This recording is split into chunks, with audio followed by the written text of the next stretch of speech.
during the darkest days of the pandemic, churches across the UK are now helping us light the path out of it by opening their doors as vaccination centres. It's really very moving to see it. This has been a very tough 12 months. But, as ever, the arrival of Easter brings with it new hope. And this year, more than ever, it brings the promise of brighter days ahead for us all. So, stay safe, keep following the rules, and have a very happy Easter. Now the serpent was more subtle than any beast of the field which the Lord God had made. And he said unto the woman, Yea, hath God said, Ye shall not eat of every tree of the garden? And the woman said unto the serpent, We may eat of the fruit of the trees of the garden, but of the fruit of the tree which is in the midst of the garden, God hath said, Ye shall not eat of it, neither shall ye touch it, lest ye die. And the serpent said unto the woman, Ye shall not surely die. For God doth know that in the day ye eat thereof, then your eyes shall be opened, and ye shall be as gods, knowing good and evil. And when the woman saw that the tree was good for food, and that it was pleasant to the eyes, and a tree to be desired to make one wise, she took of the fruit thereof, and did eat, and gave also unto her husband with her, and he did eat. And the eyes of them both were opened, and they knew that they were naked. And they sewed fig leaves together, and made themselves aprons. And they heard the voice of the Lord God walking in the garden in the cool of the day. And Adam and his wife hid themselves from the presence of the Lord God amongst the trees of the garden. And the Lord God called unto Adam, and said unto him, Where art thou?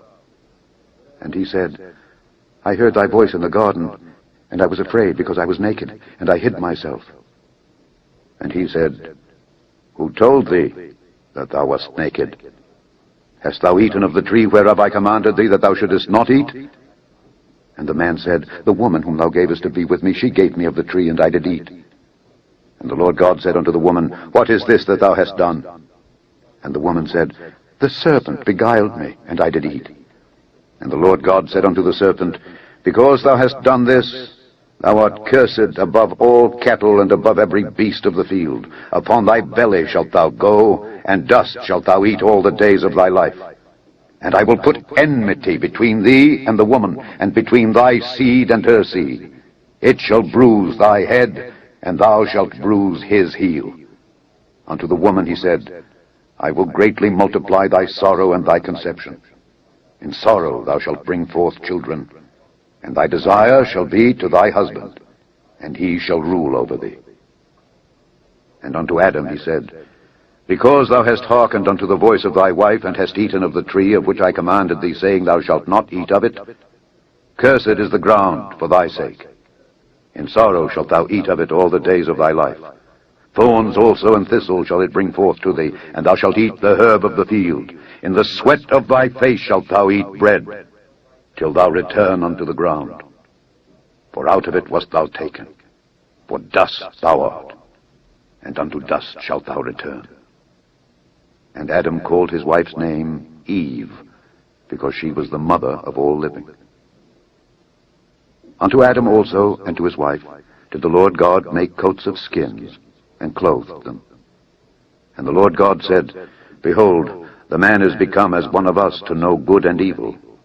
And now, lest he put forth his hand and take also of the tree of life, and eat, and live forever.